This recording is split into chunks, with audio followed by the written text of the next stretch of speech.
Hello, welcome back to another episode on Content monsters.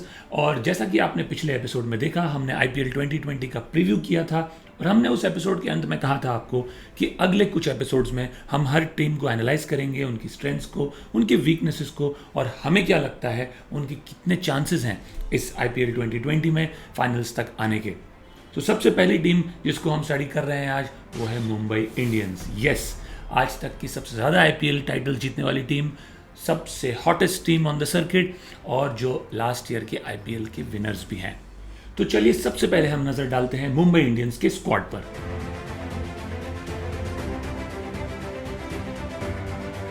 तो जब आपकी आईपीएल टीम में वर्ल्ड के टॉप 3 T20 या लिमिटेड ओवर्स बैट्समैन में से हो, जैसे कि रोहित शर्मा, जब आपकी टीम में वर्ल्ड के टॉप 3 लिमिटेड ओवर्स बॉलर्स में से एक हो, जैसे कि जसप्रीत बुमराह, और जब आपकी टीम में वर्ल्ड के टॉप 10 ऑलराउंडर्स में से 2 ऑलराउंडर्स हो T20 में, जैसे कि कायरन पोलार्ड और हार्दिक पांड्या, तो आप मान के चलिए आपकी टीम बेहद स्ट्रांग है और आपकी टीम में इतनी क्षमता है कि वो फाइनल स्टेजेस तक टूर्नामेंट के पहुंचे।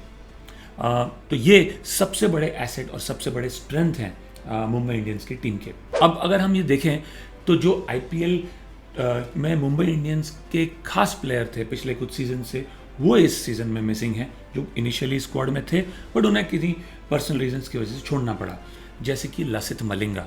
अब लसिथ मलिंगा ने बहुत इंपॉर्टेंट रोल प्ले किया था लास्ट ईयर भी, फाइनल्स में और सेमीफाइनल्स में, खास करके एंड ओवर्स में अपनी टीम को बचाने में, कम रन देके ज़्यादातर विकेट चटकाने में। लसिथ मलिंगा इस टीम से मिसिंग है, तो उनके मिस होने से एक अच्छा खासा एक्सपीरियंस टीम से मिस होता है, खास करके बॉलिंग लाइनअप में। लेकिन मुंबई इंडियंस के पास एक अच्छा बैकअप है तेज तर्रार बॉलर्स का, जैसे कि जेम्स पैटिंसन, ट्रेंट बोल्ट और मिशेल मैक्लेनेगन। इन तीनों के होने से अलॉन्ग विथ हार्दिक पांड्या, कृणाल पांड्या और कायरन पोलार्ड, आपके पास एक बहुत स्ट्रांग और अच्छी बॉलिंग लाइनअप बन जाती है।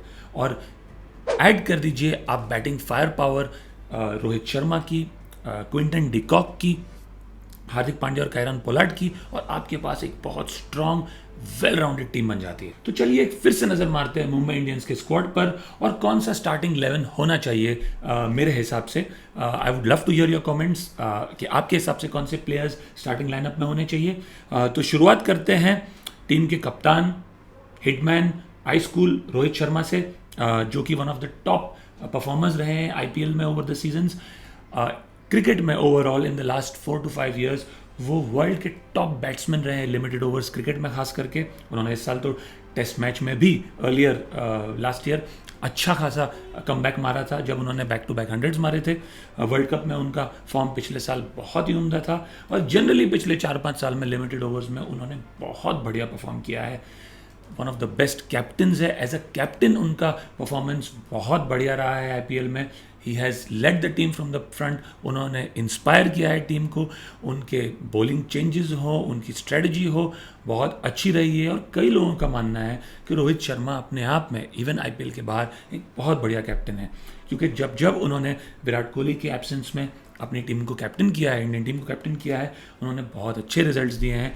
तो रोहित शर्मा इस टीम की सबसे बड़ी स्ट्रेंथ है, और चूंकि वो कैप्टन है उनका तो स्टार्टिंग लाइनअप में होना लाजमी है। तो ओपनर रहेंगे रोहित शर्मा, और उनके साथ जिस तरह से प्रीवियस सीजन में ओपन किया है, ओपन करेंगे मेरे हिसाब से क्विंटन डिकॉक। क्विंटन डिकॉक ने लास्ट कपल ऑफ सीजन्स में ये साबित किया है कि वो मुंबई इंडियंस के मेन स्टे हैं। Even otherwise at the international level उन्होंने अपनी टीम के लिए बहुत बढ़िया पारियाँ खेली है, साउथ अफ्रीका के लिए लिमिटेड ओवर्स क्रिकेट में। और सबसे बढ़िया बात है कि वो अनफेज्ड रहते हैं, वो प्रेशर ज़्यादा लेते नहीं, एक बहुत बढ़िया स्टार्ट दे देते हैं। वेन ऑन सॉन्ग उनको रोकना बहुत मुश्किल है, और with in a matter of few minutes वो गेम का पूरा हुलिया बदल सकते हैं। तो रोहित शर्मा और क्विंटन डिकॉक मेरे ओपनर्स होंगे। वन डाउन मैं कहूँगा कि ईशान किशन को लिया जाए, because Ishan Kishan wicket keeping भी करते हैं। क्विंटन डिकॉक का टूर्नामेंट के एंड तक फिट रहना बहुत ज़रूरी है, और ईशान किशन उनको ब्रेक दे सकते हैं from time to time wicket keeping duties से भी। तो वन डाउन में ईशान किशन को फोकस करूँगा। टू डाउन मेरा प्रेफरेंस होगा सूर्य कुमार यादव, काफ़ी समय से रहे हैं मुंबई इंडियंस टीम में, और एक डिपेंडेबिलिटी है। मुझे ऐसा लगता है कि रोहित को उन पर भरोसा भी है, तो एक कॉन्फिडेंस लेके चलते हैं। तो सूर्य कुमार यादव मेरे नंबर 4 रहेंगे। उसके बाद के 3 स्लॉट्स मुंबई इंडियंस के तीनों ऑलराउंडर्स के हैं, जैसे कि कायरन पोलार्ड ने बहुत ही बढ़िया परफॉर्मेंस करी है मुंबई इंडियंस के लिए, काफ़ी समय से रहे हैं मुंबई इंडियंस के साथ, और हाल ही में उन्हें वेस्ट इंडीज़ की भी T20 का कप्तानी का जिम्मा दिया गया है। He has improved as a player by leaps and bounds, बड़े पैशन से खेलते हैं और मुंबई इंडियंस से एक बड़ा लगाव है उनको। उन्होंने जी जान लगाई है over the last few years Mumbai Indians को मैचेस जिताने में, ना कि सिर्फ as a batsman but also as a bowler and equally importantly as a all round fielder. Outfield पे उनकी फील्डिंग ब्रिलियंट रही है, उन्होंने बहुत ही शानदार कैचेस लिए हैं मुंबई इंडियंस के लिए। वो एक मोराल लिफ्ट कर देते हैं पूरी टीम का अपनी बढ़िया फील्डिंग से, तो किसी न किसी तरीके से वो गेम में पूरी तरह हमेशा इन्वॉल्व रहते हैं। उसके बाद आते हैं पांड्या ब्रदर्स। हार्दिक बहुत समय बाद आ रहे हैं, बैक की सर्जरी हुई उनकी, उन्होंने कुछ डोमेस्टिक मैचेस खेले हैं बट ज़्यादा मैच प्रैक्टिस नहीं है। यही बात मैंने अपनी पिछले वीडियो में कही थी, कई प्लेयर्स कॉम्पिटिटिवली मैच फिट नहीं होंगे, हार्दिक पांड्या मोर सो बिकॉज वो काफ़ी समय बाद आ रहे हैं बैक सर्जरी के साथ। किस तरह उनका बैक होल्ड करता है थ्रू आउट द टूर्नामेंट, ये एक बहुत इंपॉर्टेंट चीज़ होगी देखने के लिए। उनका फिट रहना through out the tournament Mumbai Indians के लिए बेहद ज़रूरी है, क्योंकि again like Kieron Pollard, Hardik Pandya जैसे प्लेयर हमेशा गेम में इन्वॉल्व रहते हैं, कोई ना कोई तरीके से कंट्रीब्यूट करते रहते हैं और उनकी कमी पूरी करना बड़ा मुश्किल है।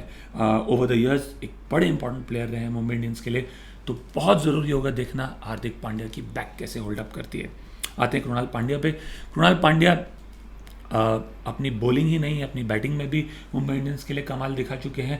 दो आई वुड से कि वो मेरी टीम में मोर एज अ बॉलर रहेंगे, बट वो एक बहुत हैंडी बैट्समैन है। अगर लास्ट के 3-4 ओवर बचे हों, एक्सपेक्ट किया जा सकता है कि कृणाल एक कंसिस्टेंट लेवल पे क्विक रन्स दे मुंबई इंडियंस को, और एक टॉप ऑर्डर को एक भरोसा रहता है कि कृणाल जैसा प्लेयर जब आएगा वो लास्ट 3-4 ओवर्स में संभाल लेगा। इसके बाद मेरा चॉइस है नेथन कुल्टरनाइल। नेथन कुल्टरनाइल एक बहुत बढ़िया बॉलर हैं, ऑस्ट्रेलियन टीम के लिए खेलते हैं और मोर इम्पॉर्टेंटली एक पिंच हिटर भी है। उनकी T20s में ऑलमोस्ट 130 प्लस की स्ट्राइक रेट है, तो बहुत काम आ सकते हैं down the order Mumbai Indians के लिए, और एक बहुत उम्दा बॉलर भी हैं। जसप्रीत बुमराह वर्ल्ड के टॉप 3 T20 बॉलर्स में से है, तो दिस गोज विदाउट सेइंग, तो वो तो एक ऑटोमेटिक चॉइस है मुंबई इंडियंस के लाइनअप में। लास्ट जब इंडिया इंटरनेशनल क्रिकेट खेल रहा था, जसप्रीत बुमराह इतने एक्टिव नहीं रहे क्योंकि उनको भी बैक इश्यूज रहे हैं from time to time, obviously क्योंकि उन पे लोड भी बहुत रहा है। वो तीनों फॉर्म ऑफ क्रिकेट खेल रहे थे इंडिया के लिए लास्ट ईयर, उन पे बहुत लोड रहा है। एक अच्छा ब्रेक हुआ होगा जसप्रीत बुमराह के लिए, जहां वो लोग रिवाइटलाइज हुए हैं, रिजुविनेट हुए हैं, फुल्ली रेस्ट करके आए हैं, and so I am sure he must be raring to go. But again like Hardik Pandya, Jasprit Bumrah की फिटनेस पे बहुत ध्यान देना होगा, और बहुत अहम है, बहुत ज़रूरी है मुंबई इंडियंस के लिए कि उनकी बैक होल्ड अप करे थ्रू आउट द टूर्नामेंट। अगला बॉलर एक टफ चॉइस है, हम ऑलरेडी 3 इंटरनेशनल प्लेयर्स को इंक्लूड कर चुके हैं, हमारे पास सिर्फ एक चॉइस बची है between James Pattinson, Trent Boult and Mitchell McClenaghan. अभी इन तीनों में बहुत मुश्किल है चूज़ करना, बट एक बात मैं कहना चाहूँगा, मेरा फर्स्ट चॉइस होगा मिशेल मैक्लेनेगन, बिकॉज उन्होंने लास्ट 4-5 साल से कंसिस्टेंटली मुंबई इंडियंस के लिए खेला है। एक स्पेशलिस्ट T20 प्लेयर जिसे कहते हैं वो मिशेल है। प्रेशर में खेला है, प्रेशर में डिलीवर भी किया है, बहुत एक्सप्रेस ना हो शायद जेम्स पैटिंसन की तरह, बहुत एक्सपीरियंस ना हो इंटरनेशनल लेवल पे ट्रेंट बोल्ट की तरह, लेकिन T20 क्रिकेट में, खास करके T20 फ्रेंचाइज क्रिकेट में उनका एक्सपीरियंस इनवैल्यूएबल है, और वो एक्सपीरियंस जो उन्हें मिला है मुंबई इंडियंस में और वर्ल्ड की दूसरी T20 लीग्स में खेलने का, उसे डिस्काउंट नहीं किया जा सकता है। इसीलिए मैं रेकमेंड करूंगा मिशेल मैक्लेनेगन को। ऑल्सो वो अपनी पेस वेरी कर सकते हैं। दुबई में, यूएई में, शारजा में जब भी मैचेस हुए हैं, देखा गया कि बॉल बैट पे उतनी आसानी से आती नहीं, पिचेस लो एंड स्लो हैं, और मुझे लगता है मिशेल मैक्लेनेगन अपनी पेस को वेरी करके बैट्समैन को चकमा देने में कामयाब हो सकते हैं। और लास्ट चॉइस बॉलर जो है वो मेरा होगा नाउ, अब हमारे पास एक ही चॉइस, हम इंटरनेशनल प्लेयर्स को ले नहीं सकते, वो होंगे बिटवीन राहुल चहर एंड धवल कुलकर्णी, और मेरा चॉइस होगा Rahul Chahar in the starting lineup. Dhawal ने काफ़ी मैच प्रैक्टिस हुई नहीं, और राहुल चहर ने लास्ट सीजन में जब भी मौका मिला उन्होंने अच्छा परफॉर्म किया, तो मेरा चॉइस होगा राहुल चहर। तो ये मेरा स्टार्टिंग लाइनअप है। मेरे 12th मैन होंगे जेम्स पैटिंसन। ये मेरा स्टार्टिंग लाइनअप है मुंबई इंडियंस के लिए। जैसे जैसे मैचेस प्रोग्रेस होते हैं, जैसे जैसे Mumbai Indians business end of the tournament में जाता है, मैं ऑफकोर्स प्रेफर करूंगा कि हार्दिक और जसप्रीत बुमराह को टाइम टू टाइम रेस्ट देते रहना चाहिए, मिशेल मैक्लेनिगन या नितिन कुल्डरलाइन को भी, बिकॉज ये 4 प्लेयर्स एंड तक टिके रहना ज़रूरी है। मुझे इसमें कोई शक नहीं है कि मुंबई इंडियंस एटलीस्ट सेमीफाइनल्स में आएगा ही, वर्स्ट केस, बट मुझे ऐसा लगता है कि वो फिर से इस साल फाइनल्स तक पहुंचने की क्षमता रखते हैं। हाँ, इस सब के बावजूद लेकिन एक बड़ी वीकनेस जो मुझे दिखती है मुंबई इंडियंस में, और जो मुझे लगता है उनका अनडूइंग हो सकता है शायद, is the lack of a quality spinner. हाँ, कृणाल पंड्या एक स्ट्रीट स्मार्ट क्रिकेटर है, एक बहुत बढ़िया क्रिकेटर है, बट मुझे ऐसा लगता है कि स्पिन डिपार्टमेंट में थोड़ा वीक है मुंबई इंडियंस, खास करके चूँकि यूएई में pitch is low and slow रहने वाले हैं। अगर एक बेहतर स्पिनर होता है इनके पास, आर अश्विन की तरह या फिर जडेजा की तरह भी, तो वहाँ एक डिफरेंस हो सकता था। बहुत ज़्यादा प्रेशर आएगा कृणाल पांड्या को स्पिन डिपार्टमेंट में, तो वो एक कमी मुझे ज़रूर लग रही है। But all in all, overall एक स्ट्रॉन्ग, बहुत ही कॉन्फिडेंट टीम है Mumbai Indians, led by very inspiring captain जो खुद लिमिटेड ओवर्स में बहुत अच्छा परफॉर्म करते हैं। आईपीएल में उनका रिकॉर्ड बहुत अच्छा है, तो मुझे लगता है Mumbai Indians should go all the way. Worst case भी वो सेमीफाइनल तक पहुंचेंगे, बट मेरा मानना है कि वो फाइनल तक ज़रूर जाएंगे। आशा करता हूँ आपको आज का ये स्क्वाड एनालिसिस पसंद आया। I would love to hear your comments, तो प्लीज़ कमेंट सेक्शन में बताइए आपका स्टार्टिंग 11 कौन होगा और कहाँ आप मुझसे सहमत हैं और कहाँ असहमत है।